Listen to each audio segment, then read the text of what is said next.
ಬನ್ನಿ ಇವತ್ತು ಮದುವೆ ಮನೆಗಳಲ್ಲಿ ಮಾಡೋಂಥ ರವಾ ವಾಂಗಿಬಾತ್ ಮಾಡೋದು ಹೇಗೆ ಅಂತ ತೋರಿಸ್ಕೊಡ್ತೀನಿ. ತುಂಬ ರುಚಿಯಾಗಿರುತ್ತೆ. ರೆಗ್ಯುಲರಾಗಿ ಅನ್ನದಿಂದ ವಾಂಗಿಬಾತ್ ಮಾಡ್ಕೊಳ್ತಾ ಇದ್ದೀವಿ, ಅದು ಎಲ್ರಿಗೂ ಗೊತ್ತಿರುತ್ತೆ. ಈ ರವೆಯಿಂದ ಮಾಡಿ ಎಷ್ಟು ರುಚಿಯಾಗಿ ಬರುತ್ತೆ ಗೊತ್ತಾ. ಎವ್ರಿ ವೀಕು ಕೇಳ್ತಾರೆ ಮಾಡಿಕೊಡಿ ಅಂತ, ಅಷ್ಟು ಚೆನ್ನಾಗಿರುತ್ತೆ. ಸುಲಭವಾಗಿ ಮಾಡ್ಕೋಬೋದು. ಬನ್ನಿ ಮಾಡೋದು ಹೇಗೆ ಅಂತ ನೋಡ್ಕೊಳ್ಳೋಣ. ಒಂದು ಕಡಾಯಿ ಇಟ್ಬಿಟ್ಟು ಸ್ವಲ್ಪ ಧಾರಾಳವಾಗಿ ಎಣ್ಣೆ ಹಾಕಬೇಕಾಗತ್ತೆ. ಇದಕ್ಕೆ ನಾನಿಲ್ಲಿ 3-4 ಟೀ ಸ್ಪೂನ್ ಎಣ್ಣೆ ಹಾಕಿದ್ದೀನಿ.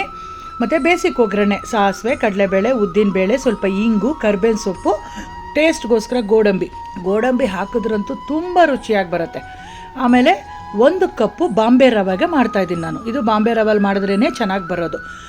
ಮತ್ತು ಒಂದು ಚಿಟಿಕೆ ಅರಿಶಿನ. ಈ ರವೆ ಹಾಕಿದ ತಕ್ಷಣ ಎಣ್ಣೆ ಹಾಕಿರ್ತೀವಲ್ವ ಧಾರಾಳವಾಗಿ, ಚೆನ್ನಾಗಿ ಹುರಿಬೇಕು. ಆ ರವೆ ಎಲ್ಲ ಅರಳಿಬಿಡ್ಬೇಕು ಆ ಎಣ್ಣೆಲೇ, ಅದೇ ಮೇನ್ ಇಲ್ಲಿ. ಆಮೇಲೆ ಇಲ್ಲಿ ನೇರಳೆ ಕಲರ್ ಬದನೆಕಾಯಿ ಬರುತ್ತೆ ನೋಡಿ, ಅದರಲ್ಲಿ ಮಾಡಿದ್ರೆ ಭಾಳ ರುಚಿಯಾಗಿರುತ್ತೆ. ನಿಮಗೆ ಸಿಗಲಿಲ್ಲ ಅಂದರೆ ಗ್ರೀನ್ ಕಲರ್ ಬರುತ್ತಲ್ಲ ಬದನೆಕಾಯಿ, ಅದರಲ್ಲೇ ಮಾಡ್ಕೋಬೋದು. ಆ ಬದನೆಕಾಯಿ ರವೆ ಜೊತೆಗೆ ಹುರಿದಾಗ್ಲೇ ಸ್ವಲ್ಪ ಮೆತ್ತಗೆ ಆಗೋಗುತ್ತೆ. ಮತ್ತು ಸಪ್ರೇಟಾಗೇನು ಹುರಿಯೋದೇನು ಬೇಡ.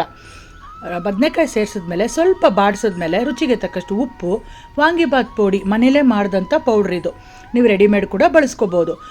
3 ಟೀ ಸ್ಪೂನ್ ವಾಂಗಿಬಾತ್ ಪುಡಿ ಹಾಕಿ 1 ಕಪ್ಪು ರವೆಗೆ 3 ಕಪ್ಪು ನೀರು, ಜೊತೆಗೆ 1 ಟೀ ಸ್ಪೂನ್ ಬೆಲ್ಲದ ಪುಡಿ ಕೂಡ ಸೇರಿಸ್ಕೊಳ್ಳಿ. ಚೆನ್ನಾಗಾಗುತ್ತೆ ಅವಾಗ. ಬದನೆಕಾಯಿ, ರವೆ, ನೀರು ಎಲ್ಲ ಸೇರಿಸಿದ್ದೀವಲ್ವಾ, ಈಗ ಸ್ವಲ್ಪ ಮುಚ್ಚಿಟ್ಬಿಡಿ. ಆ ನೀರು ಕುದೀತಾ ಇದ್ದಾಗಲೇ ರವೆನೂ ಬೆಂದೋಗುತ್ತೆ, ಬದನೆಕಾಯಿ ಕೂಡ ತುಂಬ ಬೇಗ ಬೇಯುತ್ತೆ. ಮೊದಲೇ ಹುಣಸೆಹಣ್ಣು ರಸ ಸೇರಿಸ್ಬಾರ್ದು ನೋಡಿ, ನಾನು ಕೊನೆಯಲ್ಲಿ ಸೇರಿಸ್ತಾ ಇದ್ದೀನಿ.